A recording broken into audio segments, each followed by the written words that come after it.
हिंदवी स्वराज्याचे संस्थापक आणि महाराष्ट्राचे आराध्य दैवत छत्रपती शिवाजी महाराज यांच्या भव्य जयंती उत्सव सोहळ्याचे आयोजन 19 फेब्रुवारी रोजी उल्वेनोड येथे करण्यात आले आहे। खारकोपर रेल्वे स्थानकाजवळील रामशेठ ठाकूर मैदानावर हा सोहळा उत्साहात पार पडणार असून त्यानंतर 20 ते 22 फेब्रुवारी दरम्यान लोकनेते रामशेठ ठाकूर यांच्या अमृत महोत्सवानिमित्त रायगड जिल्हा कबड्डी निवड चाचणी स्पर्धांचे आयोजन करण्यात आले आहे। या पार्श्वभूमीवर शनिवारी उल्वेनोड येथील रामशेठ ठाकूर पब्लिक स्कूलमध्ये महत्त्वपूर्ण नियोजन बैठक संपन्न झाली।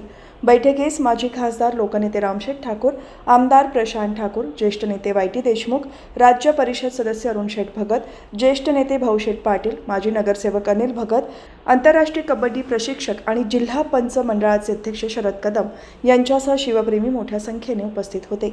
यावेळी आमदार प्रशांत ठाकूर यांनी सांगितले की उल्वेनोड येथे उभारण्यात येणाऱ्या छत्रपती शिवाजी महाराजांच्या अश्वारूढ पुतळ्याचा परिसर आणि लगतचे मैदान लवकरात लवकर उपलब्ध करून देण्याची जबाबदारी कार्याध्यक्ष म्हणून माझ्यावर सोपवण्यात आली आहे।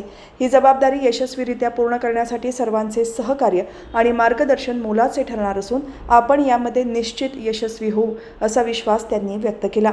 बैठकीत शिवजयंती उत्सव आणि कबड्डी स्पर्धांच्या नियोजनावर सविस्तर चर्चा करण्यात आली असून कार्यक्रम यशस्वी करण्यासाठी सर्वांनी एकजुटीने काम करण्याचा निर्धार व्यक्त केला। छत्रपती शिवाजी महाराज अश्वारूढ पुतळा उभारणी आणि सुशोभीकरण समिती ही समिती आपण आधीपासून बनवली होती। आता कोस्टल रोड बनत चालला, आपला अटल सेतू झाला। आता अटल सेतूच्या मुळं आपल्याला या जागा मिळण्यामध्ये काही अडथळे होते, ते आता दूर होत चालले।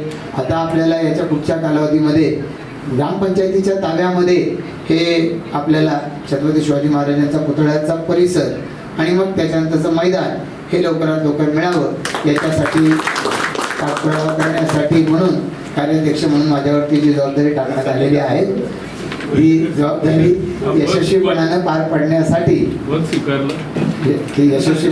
पडण्यासाठी म्हणून या ठिकाणी निश्चितपणाने आपल्या सगळ्यांचं सहकार्य, नेते मंडळींचं मार्गदर्शन हे मोलाचं ठरणार आहे। लवकरच आपण या आपल्याला ठरवलेल्या उद्दिष्टात यशस्वी होऊ याची ग्वाही आपण सर्वांना देतो।